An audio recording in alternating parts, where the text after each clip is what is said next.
Hi, this is Dave from DMV Photography. Welcome to another video for today. We're going to be doing panoramas today.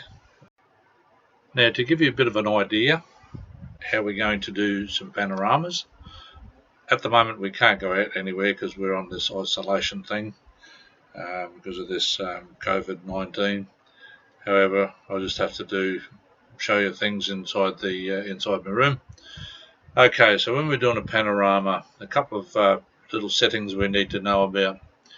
All the settings that I use are ISO 100. During the daytime, night time I use ISO 100.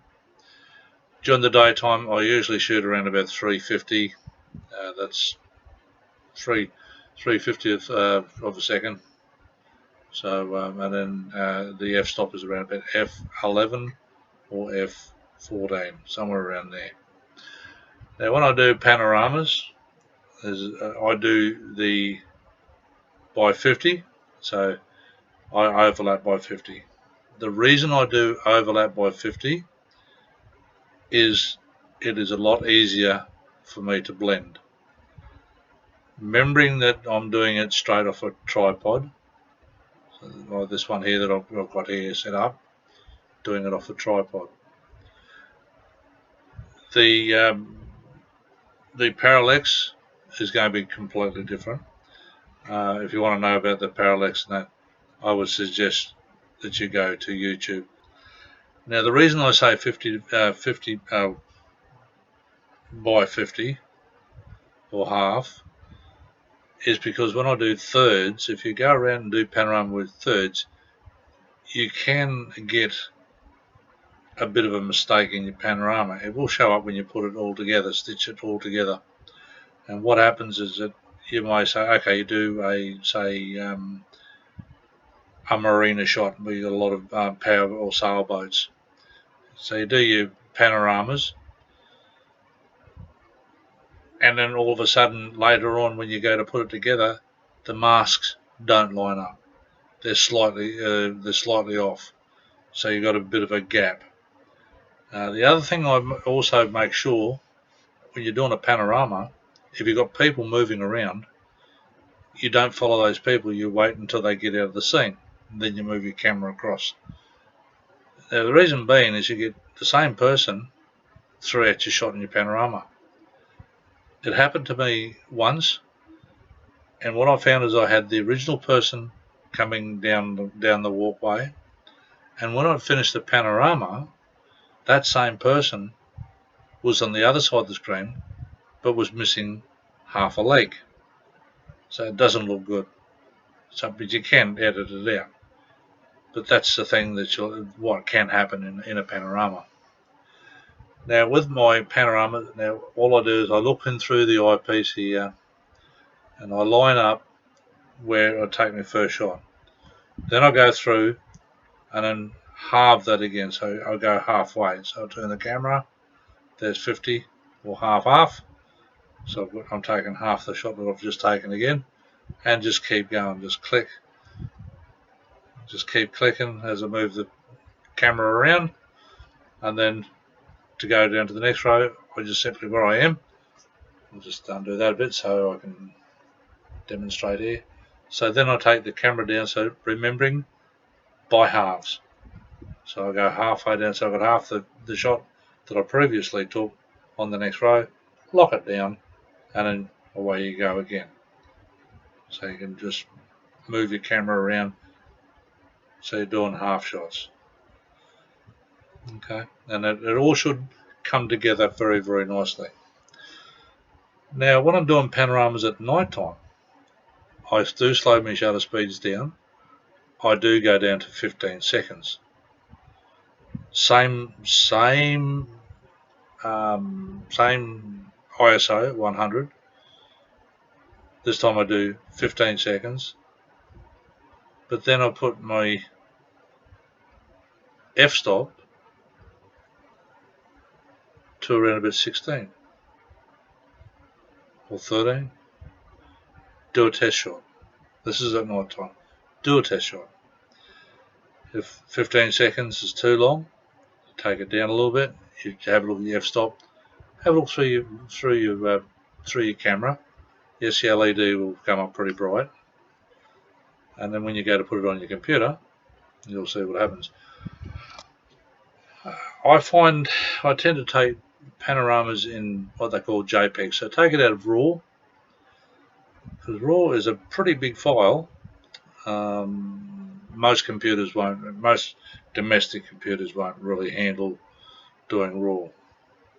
Or you can convert them from DNG or RAW over to JPEG. So you can do it that way, and do part of your post production in JPEG. You'll need to sort of set everything up. Go into Vivid. If you're doing JPEG, you'll have to go into Vivid so the colours will come out nicely. Because RAW takes a fair bit, but also when you're doing in JPEG, you need to put on your noise reduction, because you will get a lot of night noise or a lot of noise in your photo, or grain. And by putting noise reduction in, it takes a lot of that away. Remembering in JPEG you can't do too much with it. You can sharpen it up a little bit. The program that I use is Cyberlink Photo Director 8 is what I use. So not a bad program, that one.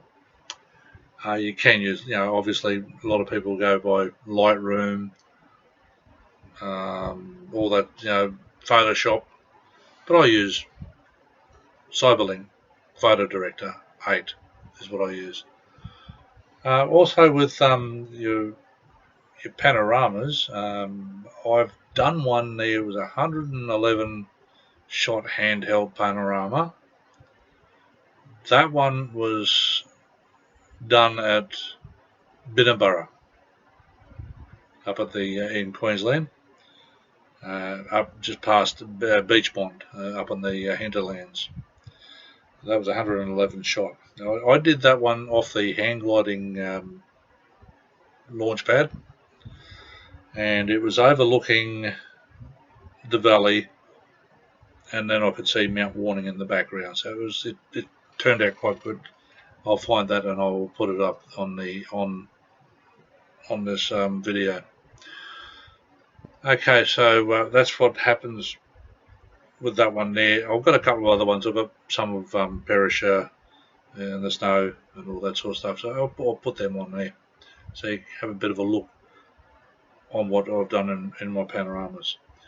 But just very quickly going over this, your panorama. The other thing I did forget to mention, when you're using a tripod, take your VR off, or your image stabilization, turn that off. Now, remembering I've done my camera, I've set up my camera pretty differently. I've taken the focus task away from the shutter button in front of the camera. Taken away.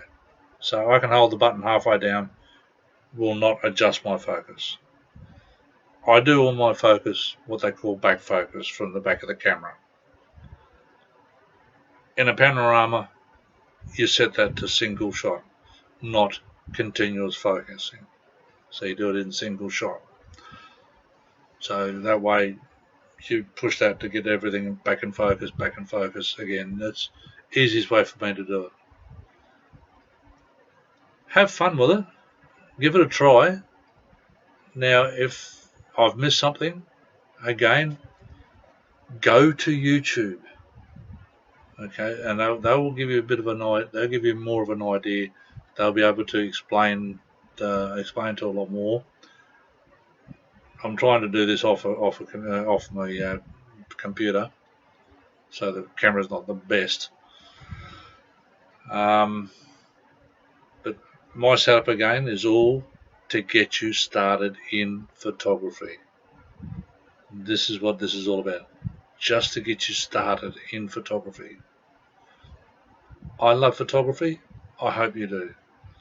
Photography is an art form. It's an art form that you can make. So I do love doing this. I like showing people what I've learned, try and explain to people what I've learned, because it's what I learned, how I've learned it, and I like to pass what I learn on to other people. So we just quickly go over this again. Your camera setting that I use, ISO 100, f-stop 11 or 13. During the day, shutter speed at 1/350th of a second, somewhere around there. It's a good point to start with. If you see that your picture's a bit too dark, slow your shutter speed down a little bit. Okay, so remember f-stop around f11, say f11, f13. Good sweet spot. During the night time, again, ISO is 100. I'll find the proper settings on those fireworks I did. I'm pretty sure it was set at 15 seconds. ISO 100. And I'm pretty sure that I had it set at f16. I will confirm that when I do. I'll put that photo up and I will confirm that. So just remember when you're doing that, they need a good sturdy tripod. Okay, so I've wound this one up here so you can see see a little setup, and that's what I use. When you're talking in parallaxes, what happens here in parallax is that your camera on parallax to get your right settings for your panoramas is that this camera here, you've got a bar that'll come behind.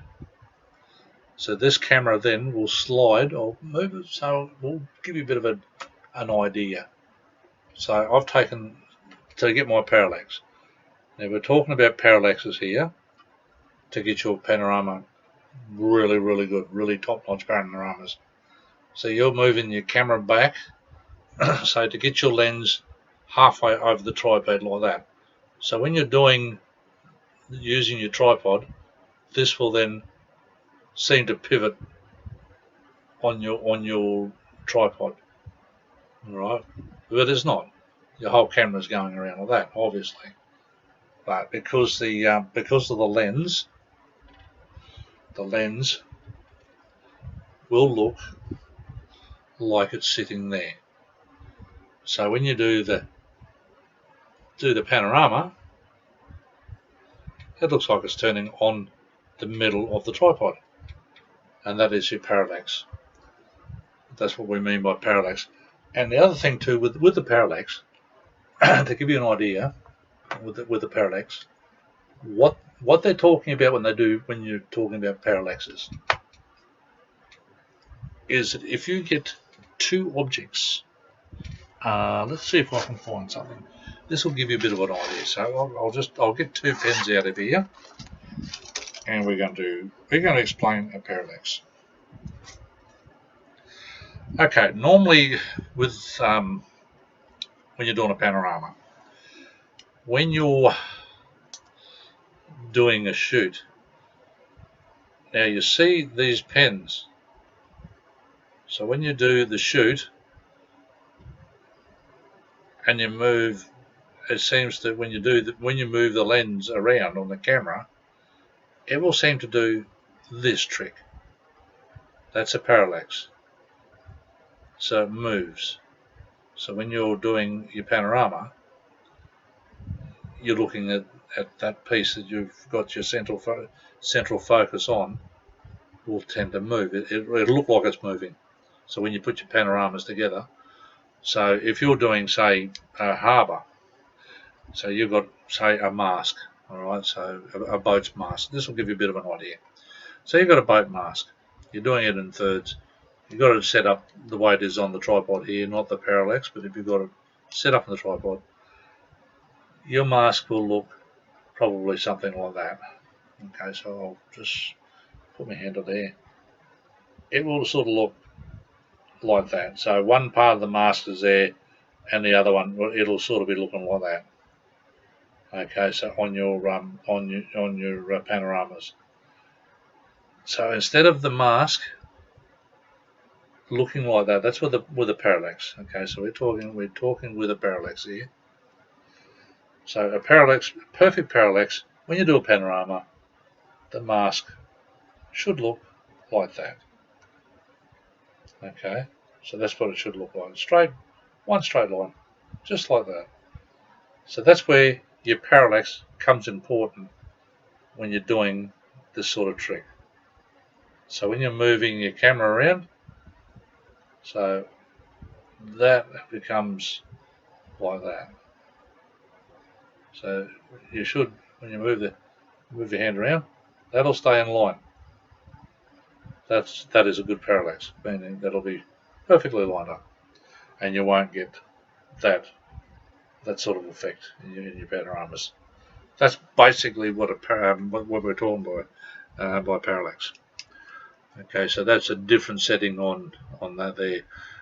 There's what they call panorama arms and all that sort of stuff. So you're getting into hundreds of dollars when you're looking at things like that. But for me to do it on my camera, I don't have hundreds of dollars to spend around. So I do my panoramas by halves. It's the easiest way for me to do it. Everybody has different ideas, but as I said, just to get you started, have a go and enjoy it. I did. I got a good one of Perisher when I was at Perisher. The one of Nunabar Valley at Beachmont, just on the Gold Coast hinterlands. So I will put those on, and I'll explain the ISOs that I use, and that sort of stuff. So once I do that, that'll be really good. So that's basically what panoramas. That's how I do my panoramas. So the other thing, excuse me, the other thing I did that I will mention is put it on your self timer of around about 2 to 5 seconds, depending on the camera that you're using. So that'll give you a setup there. So 2 to 5 seconds, hit your shutter button. So it'll wait for 2, 5 seconds, 10 seconds, whatever you set it to. That'll get rid of any camera shake that you may put on. Now, the reason I say get a good sturdy tripod, if it is a little bit windy, your camera's not going to move. Don't have it set up like I've got it here. I've got the center pole extended up, just so you can see that the type of tripod that I'm using. Have it down to the bottom of the tripod, and if you really need to, on the bottom of your tripod, you'll see you've either got a hook, a screw, or something that you can put a bit of weight, and that'll hold your tripod pretty sturdy for any windy conditions. Obviously, if it's too windy, that's not going to do too much. Your camera will just blow around. All right, but that's the basics of it. So ISO 100. Try your shutter speeds. Just have a bit of a play before you set up your camera for your tripod. You see if you can get your right exposures or your right settings, your right shutter speeds, to where you feel comfortable at. Because I don't use aperture priority. I use the normal settings. I do everything manually. So if you do things manually, you should have the same shutter speed, the same ISO all the way through your shots. Okay, so always, well, that's how I do mine. But I find that I do it manually. I don't have to touch the f-stops. Don't have to touch the shutter speeds. It'll all be at the same point. That's how I did the one at Wyalong Dam near Bow Desert. I did a little bit differently. I did that one 3 different exposures, and what I did is I went there, merged them together, so it made it HDR.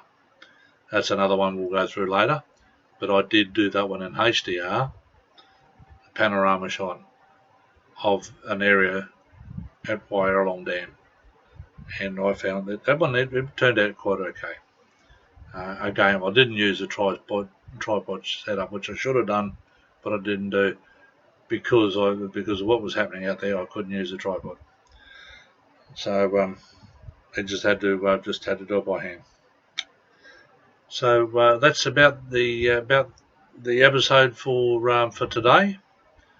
Now I do apologise that I can't get live because of this new setup that I've got to really work at to get onto live. So I do apologise that I can't get on live, but hopefully this has explained a fair bit for you. And until then, happy shooting, keep safe, keep well, and it's bye for now. This is Dave from DMV Photography. Have a great day. Thank you. Bye.